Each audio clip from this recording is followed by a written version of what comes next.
keenya guyyaa gaddallee na bira dhaabate akkuma jechuudha. Maaliif gaafa asii baanee biyya keenya biyya jaalamu kana keessa asii nu dhiibanii baanee erga baanee booda bakka wayii dhaqee achirraa Gibsi erga dhaqee booda achitti gaafa biyya san dhaqee namni yeroo duraatiif ani wareeree Oromoon kun gamana si buuta tutaan kun gamana si buuta wareeree namni yeroo duraatiif ofandi naafani saalee afaa jechuudha biyya sanitti. Asii baatee namni tokko achitti hin qabdu.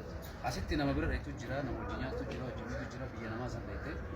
Biyya namaa san keessatti namni guyyaa tokko bishaan si obaase taphaa miti. Nama biyya namaa deemetu beeka waan sanuu biyya namaas biyya baqaati.